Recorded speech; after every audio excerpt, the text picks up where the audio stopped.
আসসালামু আলাইকুম, আশা করি প্রত্যেকে ভালো আছেন। নতুন আরেকটি ভিডিওতে সকলকে স্বাগতম। তো আজকের এই ভিডিওতে আমরা দেখব কিভাবে 15ই আগস্ট পোস্টার ডিজাইন তৈরি করতে হয়। তো পোস্টার ডিজাইন তৈরি করার জন্য আমরা একটা সাইজ নিয়ে নিতে হবে। এখান থেকে আমি সাইজ নিয়ে নিচ্ছি, ফটোশপ দিয়ে এটা তৈরি করব। তো আমি এই সাইজটা নিয়ে নিলাম। তারপর এখান থেকে আমরা ক্রিয়েটে ক্লিক করব। এটা আমরা সোশ্যাল মিডিয়ার জন্য তৈরি করব, এই জন্য 8 GB-তে এটা ডিজাইন করব। তো এটা আপনি যদি চান যে প্রিন্টের জন্য তৈরি করতে, তাহলে ইলাস্ট্রেটরে তৈরি করতে পারেন।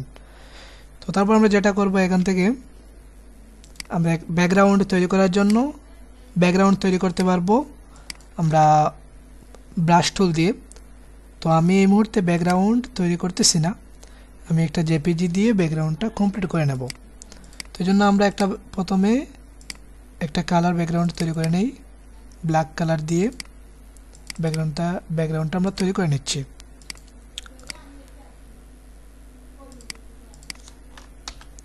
তো তারপর আমরা এখান থেকে একটা জেপিজি আমাদের প্রয়োজন হবে, আমরা ব্যাকগ্রাউন্ডের জন্য জেপিজিটা এখানে ইউজ করব। এই জেপিজিটা তুমি এটা ইউজ করব।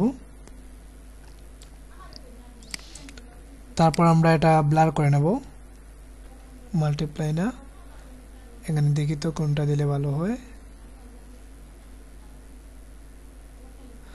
তো সমস্যা নেই, আমরা এইটা দিয়েই অ্যাডজাস্ট করে নিতে পারবো।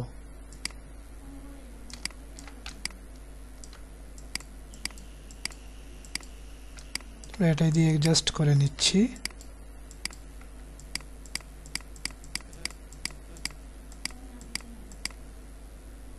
তারপর এটা আমি ব্লার করে নিচ্ছি এখান থেকে।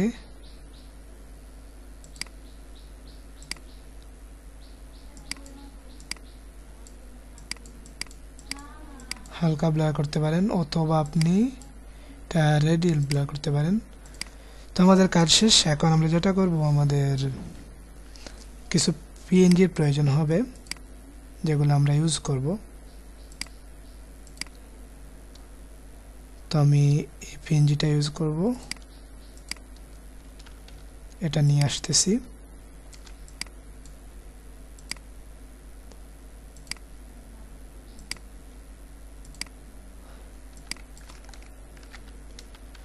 এটা একটু বড় করে নিচ্ছি।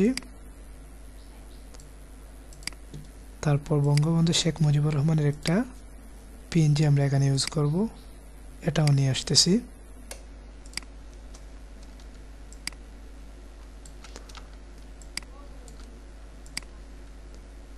তো আমরা এই লেখাগুলো লিখে নিলাম, যেগুলো আমাদের দরকার হবে। তো জাতির জনক বঙ্গবন্ধু শেখ মুজিবুর রহমান ও তার পরিবারের শহীদদের প্রতি। তারপর এখানে লিখব গভীর শ্রদ্ধাঞ্জলি, এটা লিখে নিতে পারি। তারপর আমরা এখানে একটা জেপিজি ইউজ করব। আমি একটা জেপিজি ইউজ করতেছি এখান থেকে, এইটা আমি ইউজ করতেছি। আপনারা যে কোনো জেপিজি এখান থেকে ইউজ করতে পারেন। তো আমি এটা এখানে দিয়ে দিচ্ছি।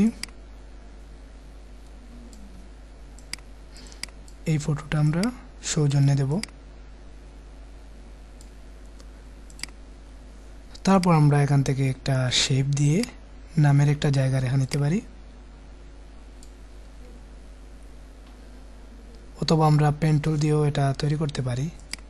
তো আমি পেন টুল দিয়ে তৈরি করতেছি। পেন টুলে যাব, তারপর এখান থেকে আমরা শেপ সিলেক্ট করে নেব। তারপর এখান থেকে আমরা এইরকমভাবে স্টাইল করতে পারি, বিভিন্ন স্টাইল এটা তৈরি করতে পারি।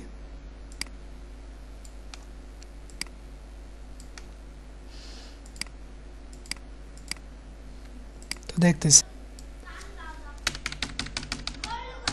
তো এই যে আমাদের স্টাইলটা হয়ে গেছে। এখন আমরা ফটো যেটা আছে সৌজন্যে, যার ফটো দেবো সেটা আমরা উপরে নিয়ে নেব, তাহলে একটু সুন্দর হবে। তারপর এখানে আমরা আমাদের নির্দিষ্ট যে নাম, সেই নামটা দিয়ে দেবো। এখানে ছোটো করে নিচ্ছি।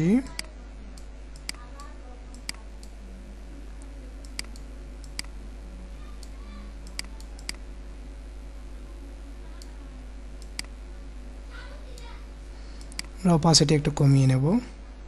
এই যে আমাদের শ্যাডোটা হয়ে গেছে। তো আরেকটু বাড়িয়ে নিতে পারি, এখান থেকে আরেকটু হালকা বাড়িয়ে নিচ্ছি। হ্যাঁ, আমাদের কাজ শেষ। এই যে সাকিব আল হাসান, এটা আমরা লিখে নিলাম। তারপর এখানে তার পদবিটা দিয়ে দেব। সুন্দর করে একটা পদবি দিয়ে দেব। তোমাদের এই কাজ শেষ। তারপর উপরে আমাদের লিখতে হবে 15ই আগস্ট জাতীয় শোক দিবস, এই কথাটা আমরা এখানে লিখতে হবে।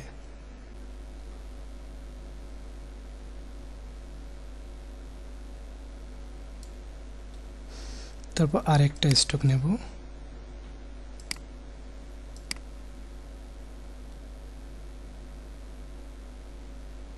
এইটা দিয়ে দেব।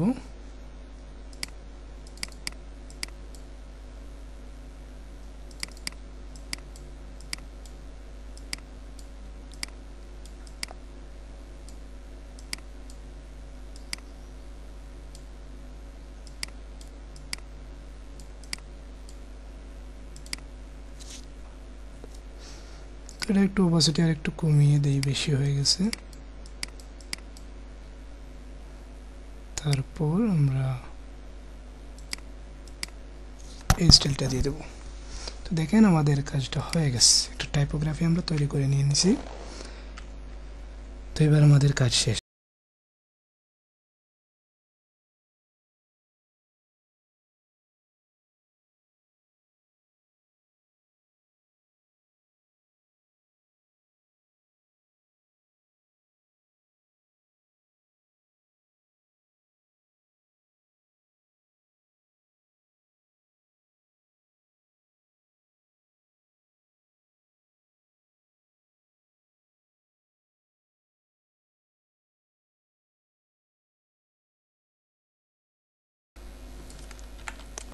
তো আমরা একটা গভীর শ্রদ্ধাঞ্জলি পিএনজি এখানে নিয়ে এসে বসিয়ে দিলাম। তো খুব ইজিলি ডিজাইনটা কমপ্লিট হয়ে গেল, দেখতে পারতেছেন। তো ডিজাইনটা কেমন আছে কমেন্টের মাধ্যমে জানিয়ে দেবেন। তো ডিজাইনটি যদি ডাউনলোড করতে চান তাহলে যে কোনো ওয়েবসাইট থেকে ডাউনলোড করতে পারেন, যেমন ফ্রি মায়া গ্রাফিক্স, তারপর জেআরএসটা আছে বাংলা গ্রাফিক্স, তারপর শরীফার.com, ভেক্টর গড়, এগুলো থেকে ডাউনলোড করতে পারবেন। এই ডিজাইনটি পিএসডি সম্পূর্ণ এডিটেবল ফাইল, তো ডাউনলোড করে নিতে পারবেন। তো আশা করি বুঝতে পারছেন। তো ধন্যবাদ সকলকে এতক্ষণ সাথে থাকার জন্য। সবাই ভালো থাকবেন, সুস্থ থাকবেন। আল্লাহ হাফিজ।